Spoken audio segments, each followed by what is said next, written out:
sa ating pong mga puso ay may munting adhikain. Sana ngayong Pasko, sama-sama tayo.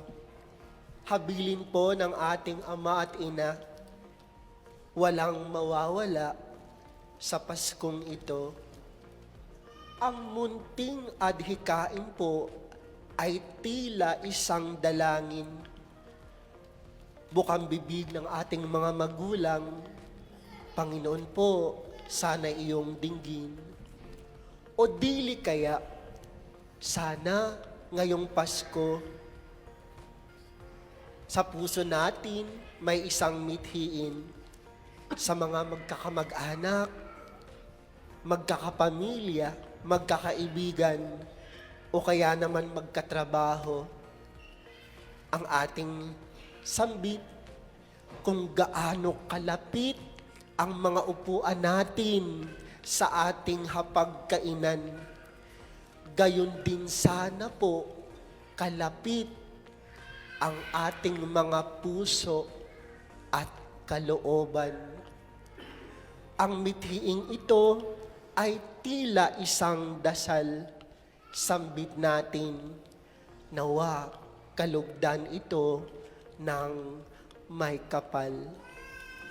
Mga minamahal, ang ating mga sana sa ating buhay, pag binabanggit po natin ito, tayo'y pumipikit, nananahimik, at ang ating kamay ay pinagdaraupang palad at binubulalas natin.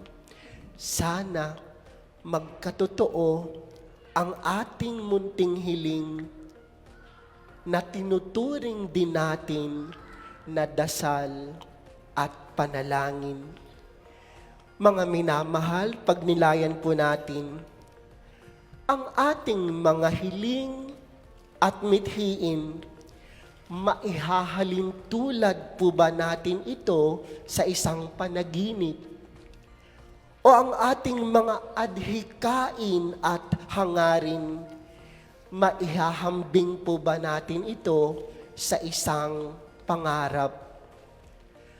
Ang panaginip po ay tulad ng isang bulalakaw sa kalawakan ay namasdan, kay bilis masilayan, kagyat at dali ding nawawala at naglalaho. Dream is like a shooting star.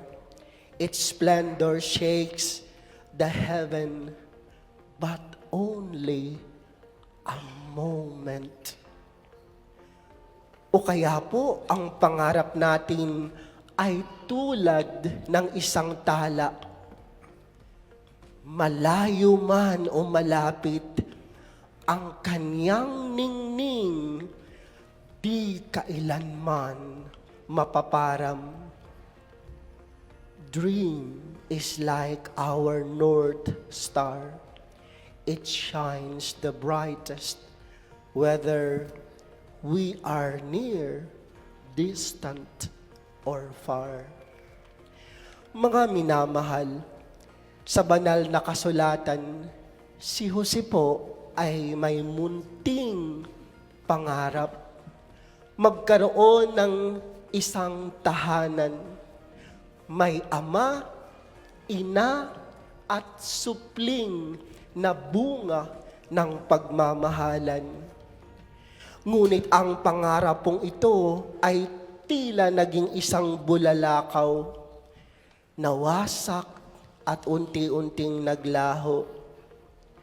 Ang magandang pangarap ni Jose ay naging bangungot na kailangang ibaon sa limot.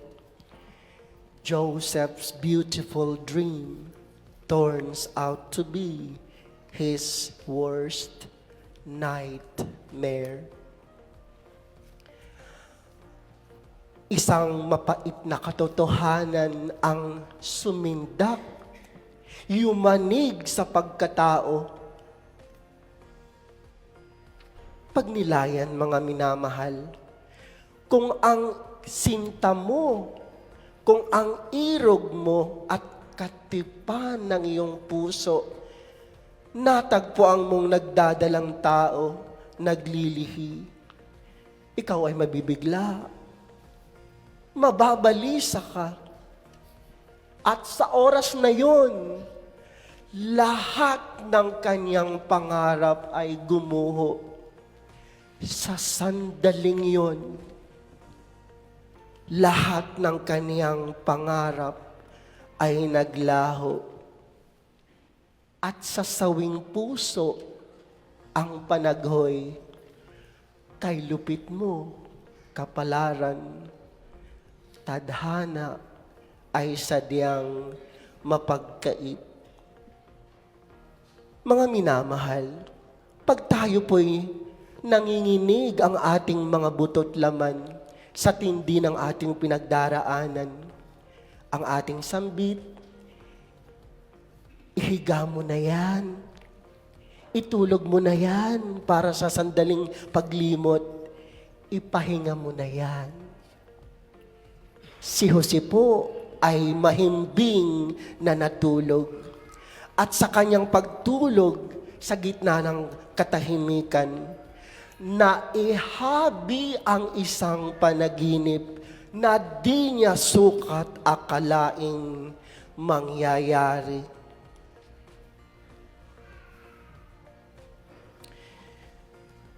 God's dream is revealed as clear as the sky through Joseph's dream.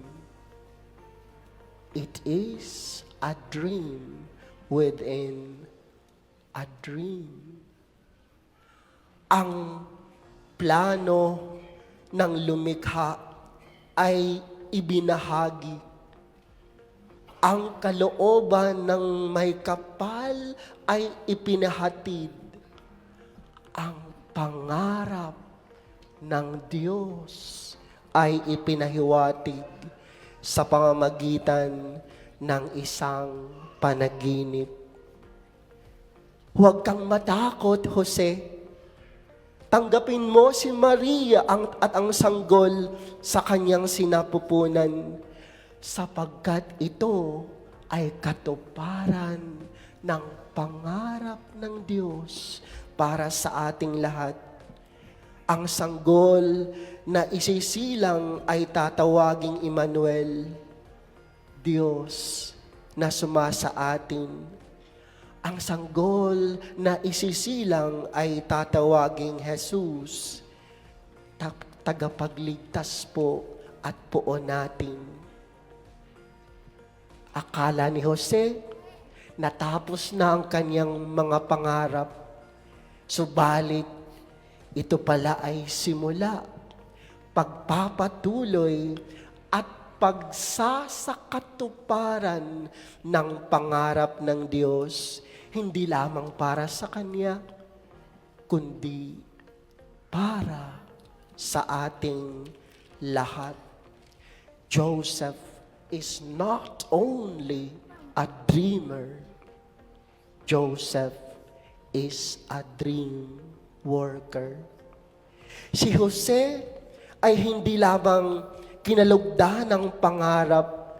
Si Jose ay naging bukas palad, nagtiwala at tumalima, isik na katuparan ang pangarap ng Diyos sa sangkatauhan. Mga minamahal, pagnilayan po natin ang Diyos na sumasa atin, ang Diyos na kapiling natin. Ito po bang katotohanan ng pagmamahal ay nananatiling pangarap, o ang katotohanan ito ng pag-ibig ay buong puso na nating tinatanggap at niyayakap? Sa bandang huli, mga minamahal, hamon po sa atin, bangon na po, imulat ang ating mga mata